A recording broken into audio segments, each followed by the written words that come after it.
Soviet संघ का महाशक्ति बनना, उसके बाद विश्व के वर्चस्व की दौड़ में अमेरिका के साथ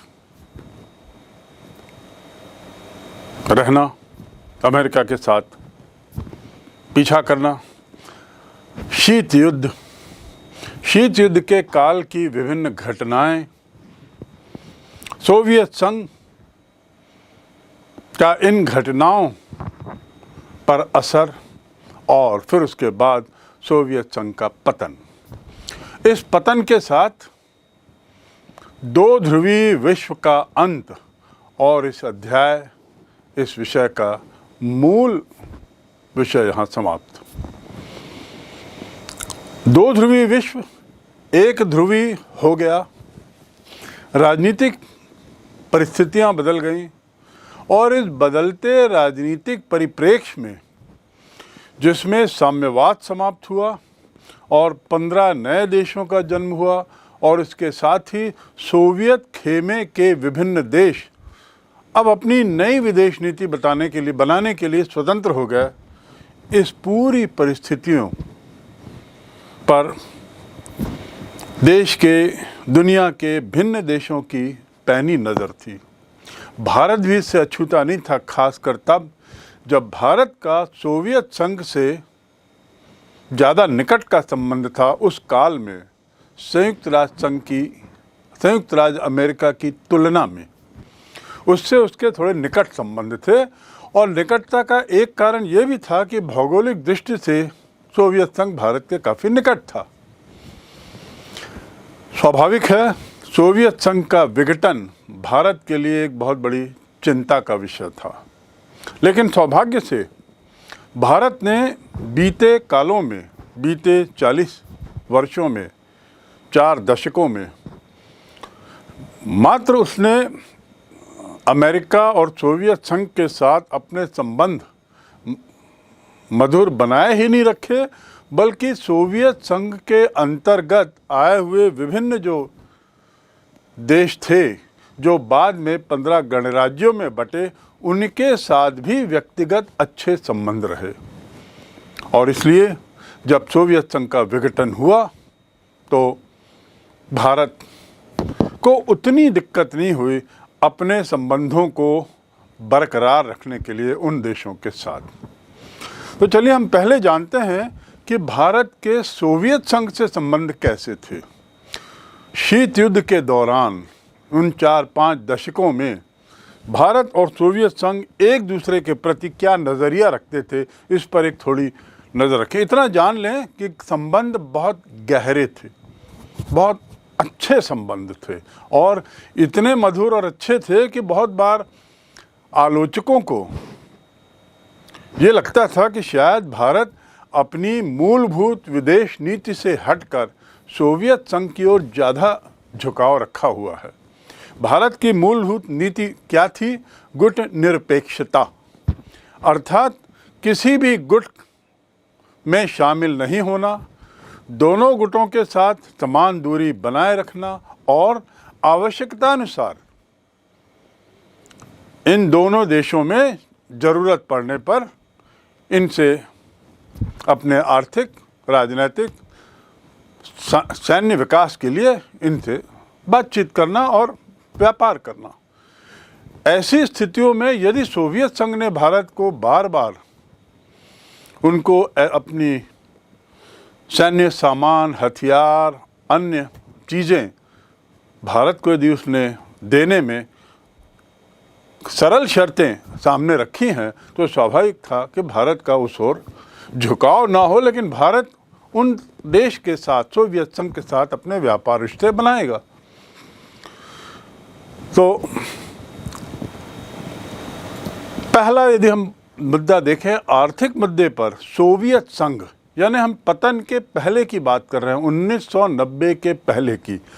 सोवियत संघ आर्थिक मुद्दों में उसने भारत को बहुत मदद की है। कई जो भारत के जो स्टील प्लांट हैं, बड़े बड़े जो विशालकाय स्टील प्लांट, भिलाई, बोकारो और विशाखापट्टनम, ये जो सार्वजनिक उपक्रम हैं, इन स्टील प्लांट की पूरी तकनीक और उसका पूरा पैसा भी सोवियत संघ ने दिया और ऐसे समय में भारत को इस प्लांट को लगाने में मदद की जब अन्य देश भारत के लिए सामने नहीं आ रहे थे। उसका कारण स्वाभाविक था कि अन्य देश मतलब गैर साम्यवादी गुट के देश जो अमेरिका की तरफ थे, ये लोग कुछ अन्य शर्तें भारत से पूरी करवाना चाहते थे।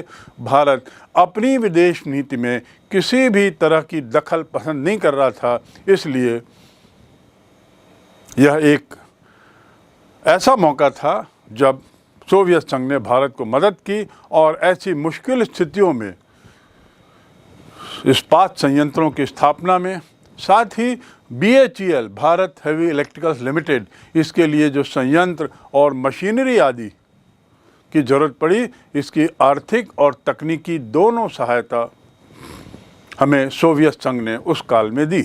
इसके साथ रूस की जो मुद्रा है उसका नाम है रूबल। जैसे भारत की मुद्रा रुपए कहलाती है, रूस की मुद्रा रूबल कहलाती है। तो इस काल में विदेशी मुद्रा की कमी जब भी भारत को हुई और उस कमी के कारण जब उसको विदेश से कुछ चीज़ें आयात करने में दिक्कत होती थी, तो सोवियत संघ पेश करता था अपने को इस रूप में, एक मित्र के रूप में, और रुपए में भी व्यापार करने को तैयार रहता था। तो रूबल की कमी रहते समय भारत को दिक्कतें नहीं आई और सोवियत संघ ने भारत के साथ रुपए में भी व्यापार करने को अनेकों बार सहमति दी। ये एक बहुत अच्छे मित्र की तरह सोवियत संघ ने भारत से संबंध निभाए। दूसरा पहलू राजनीतिक पहलू में सोवियत संघ की मदद या सोवियत संघ के द्वारा भारत का समय समय पर पक्ष लिया जाना भारत के लिए बहुत अहम था। उसकी विदेश नीति काफ़ी कुछ इस बात पर आधारित थी कि सोवियत संघ हमारे कुछ मुद्दों पर, विवादित मुद्दों पर क्या पक्ष लेता है, और सोवियत संघ सदैव भारत के पक्ष में रहा। उदाहरण के लिए कश्मीर का मामला जो इतना विवादित रहा है और जो मामला UNO में, संयुक्त राष्ट्र संघ में और सुरक्षा परिषद में बारंबार उठाया गया है, वहाँ पर सोवियत संघ ने भारत के रुख का हमेशा समर्थन किया है। जब हमारे संघर्ष के गाढ़े दिन आए, विदेशी मामलों में जब बहुत ज़्यादा कॉम्प्लेक्सिटी आ गई और 1971 का जो पाकिस्तान का युद्ध हुआ, उस युद्ध के दौरान भी सोवियत संघ ने भारत को अंतर्राष्ट्रीय मंच पे संबल दिया, उसे सपोर्ट किया और उसका पक्ष रखा। इस प्रकार पूरी दुनिया के सामने उसने यह बात बारंबार दिखाने का प्रयास किया और उसको दिखाने में कोई हिचक नहीं की कि वह भारत को एक अपना अटूट मित्र मानता है। जो भारत भी इस मामले में सोवियत संघ का पक्ष जब जरूरत हुई तो लेता रहा। ताली तो एक हाथ से तो नहीं बजती। तो यदि सोवियत संघ सतत रूप से भारत का पक्ष ले रहा है, तो जब तब भारत के लिए संभव हुआ उसने विदेशी मामलों में सोवियत संघ का समर्थन किया है अंतर्राष्ट्रीय मंचों पर, और उसके साथ ही उसने बहुत महत्वपूर्ण तरीके से इस समर्थन को प्रदर्शित किया है, क्योंकि उसे सुनिश्चित करना था भारत को कि वह रूस का, किसी सोवियत संघ का यदि इस मामले में किसी एक मुद्दे पर समर्थन कर रहा है तो इसका अर्थ ये नहीं कि वह उसके गुट का है। भारत ने किसी भी सैन्य गुट में संधि नहीं की थी, न वॉर्सो पैक्ट का वो हिस्सा था, न नाटो का हिस्सा था। तो इस प्रकार भारत अपनी निरपेक्षता बनाए रखते हुए मुद्दे दर मुद्दे पर इन दोनों ध्रुवों का समर्थन या विरोध करता रहा। और देखा जाए तो इतिहास में भारत को रूस के मुद्दों को, सोवियत संघ के मुद्दों को समर्थन करने के मौके ज़्यादा आए। अप्रत्यक्ष रूप से ही उसने समर्थन किया हो, लेकिन भारत ने समर्थन किया। तीसरा मुद्दा वह है सैन्य मामलों में सोवियत संघ का क्या स्टैंड था, उसने क्या वो अपनाया, नीति अपनाई। बेबाक, बिना किसी शंका के, बिना किसी संदेह के कहा जा सकता है कि सैनिक हथियारों की आवश्यकताएं, तकनीकी आवश्यकताएं, भारतीय सेना के आधुनिकीकरण, इस सब चीज़ों में सोवियत संघ ने बहुत बड़ी भूमिका निभाई है। उसने ऐसे वक्त में भारत को साजो सामान दिए, ऐसे वक्त में भारत को तकनीकी मदद की, ऐसे वक्त में भारत को ट्रेनिंग आदि दे, भारतीय सैनिकों की ट्रेनिंग आदि में मदद की, जब दूसरे देश सामने नहीं आ रहे थे, जब अन्य देश तैयार नहीं थे। भारत में कई समझौते सोवियत संघ के साथ हुए हैं, जिसमें संयुक्त अभ्यास, संयुक्त प्रशिक्षण और संयुक्त रूप से सैन्य उपकरण बनाने के भी समझौते शामिल हैं। यानी रूस ने तकनीकी मदद देने में भी कोई गला शिकवा नहीं किया और हमेशा भारत की मदद के लिए सामने रहा। आर्थिक, राजनीतिक और सैन्य मामलों के बाद हम समझ सकते हैं कि सोवियत संघ के संबंध भारत से कितने प्रगाढ़ रहे और इसी प्रगाढ़ संबंधों की परिणति भारत और सोवियत संघ के बीच के सांस्कृतिक और अन्य मुद्दों पर देखा जा सकता है, स्पष्ट गोचर है, दृष्टिगोचर है। भारतीय फिल्में, राज कपूर, आवारा और राज कपूर के गाने, सुनील दत्त, इन लोगों की फिल्में सोवियत संघ में बहुत पॉपुलर थी, बहुत चली। तो ये जो कैरेक्टर जिनके मैंने नाम लिए, ये लोग वहाँ बहुत प्रसिद्ध हुए। ऐसे ही फिल्मों के अलावा हम देखें तो सांस्कृतिक फील्ड में भी बहुत एक दूसरे के यहाँ जाना आना हुआ, कई समझौते हुए। पुपुल जयकर, जो किसी समय भारत के सांस्कृतिक क्षेत्र में एक बहुत बड़ा नाम था, उन्होंने एक अंतर्राष्ट्रीय भारत महोत्सव की योजना बनाई थी और हर वर्ष विभिन्न देशों में ये कार्यक्रम होते थे। सोवियत संघ में ये कई बार ये कार्यक्रम हुए ताकि भारत की संस्कृति का प्रचार प्रसार हो और सोवियत संघ की संस्कृति का प्रचार प्रसार भी भारत में हो। दोनों की जनता, दोनों के नागरिक एक दूसरे के सामाजिक जीवन को भी जाने। तो इस उद्देश्य से ये सब काम होते थे। भारतीय लेखक और उसके अलावा भारत के बहुत से कलाकार बहुत सारी यात्राएं उन्होंने सोवियत संघ में की। सच्चिदानंद हीरानंद वात्स्यायन अपनी रूस की यात्राओं के लिए, तिब्बत के आगे, उसके लिए बहुत प्रसिद्ध हुए। उनकी जो लेखनी है इन यात्राओं के, वह विश्व प्रसिद्ध हैं। सो ये सब इसलिए संभव हुआ क्योंकि भारत के संबंध सोवियत संघ से प्रगाढ़ थे, बहुत अच्छे थे। अब हम आते हैं भारत को निम्न में रूस से लाभ। रूस से भारत को क्या लाभ मिला? जो सोवियत संघ का हिस्सा तो था उस समय, लेकिन फिर भी एक अहम हिस्सा था। जैसे मैंने पहले बताया कि 15 जो सोवियत संघ के भाग मोटे मोटे थे, उनमें रूस जो था वो सबसे ज़्यादा शक्तिशाली था। तो भारत के रूस व अन्य गणराज्यों से भी बड़े अच्छे संबंध रहे, विभिन्न क्षेत्रों में योगदान रहा। और उस योगदान के साथ यदि हम रूस की बात करें, सोवियत संघ के काल के समय की, यानी 1990 की, तो पहला रूस ने भारत को अंतरिक्ष के मामले में बहुत मदद की।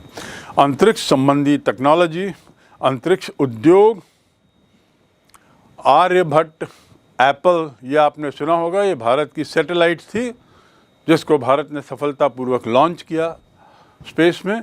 इनके आने के पूर्व अंतरिक्ष तकनीक में, अंतरिक्ष टेक्नोलॉजी में सोवियत रूस ने भारत को बहुत मदद की। दूसरा, रूस ने अंतर्राष्ट्रीय मुद्दों पर भी भारत को मजबूत संबल दिया। विशेषकर आतंकवाद, अंतर्राष्ट्रीय आतंकवाद के मामले में उसने भारत के पक्ष को हमेशा सराहा है। तीसरा, भारत जो है वह रूस का दूसरा सबसे बड़ा हथियार आयातक देश है। यानी रूस जो हथियार बनाता है उसकी बहुत बड़ी संख्या वह भारत के लिए बनाता है, भारत के अनुरोध पर, भारत की आवश्यकताओं को पूरा करने के लिए। और इस प्रकार भारत रूस के संबंध सैन्य मामले में ऐसे थे कि भारत रूस के सैन्य हथियारों की खरीदारी में दूसरा सबसे बड़ा देश था। इसके साथ ही ये भी जानना जरूरी है कि ये खरीदारी, सैन्य आधुनिकीकरण, सैन्य हथियारों का इतना जखीरा भारत में लाने की ज़रूरत क्या थी, खासकर जब भारत विकसित देश नहीं होकर के भी होते हुए भी एक तरीके से निर्धन या विकासशील देश था। ज़रूरत इसलिए थी कि भारत की आप सीमाएं देखें, चारों तरफ बहुत बड़ी सीमा है, चाहे जल सीमा हो चाहे थल सीमा हो। केवल उत्तर में हिमालय कोई ऊंची ऊंची पर्वतों को छोड़ दें तो बाकी जगह हमारी जो सीमा है पूरी पोरस है। इन सीमाओं की सुरक्षा के लिए आवश्यक है कि हम पर्याप्त रूप से सैनिकों का आधुनिकीकरण, सैनिकों के हथियारों का आधुनिकीकरण समय समय पर करते रहें और उसकी पर्याप्त संख्या रखें, और साथ ही ये तकनीक भी रखें कि ये हथियार जो हम उनसे लेते हैं उसे हम मेंटेन भी कर सकें। तो इस कारण हमको उनसे हथियारों की बहुत ज़रूरत पड़ती थी। चौथा क्षेत्र जहाँ पर रूस ने सोवियत संघ का हिस्सा होते हुए 1990 से पूर्व समय समय पर भारत की बहुत मदद की, वह था ऊर्जा का क्षेत्र। ऊर्जा टेक्नोलॉजी, इसमें उसने भारत को काफ़ी मदद की है। और एक समय ऐसा भी था जब विश्व की राजनीति में भारत किसी कारणों से अलग थलग पड़ने लगा था, और उस समय सोवियत संघ या रूस के द्वारा की गई मदद हमारे लिए बहुत काम की रही।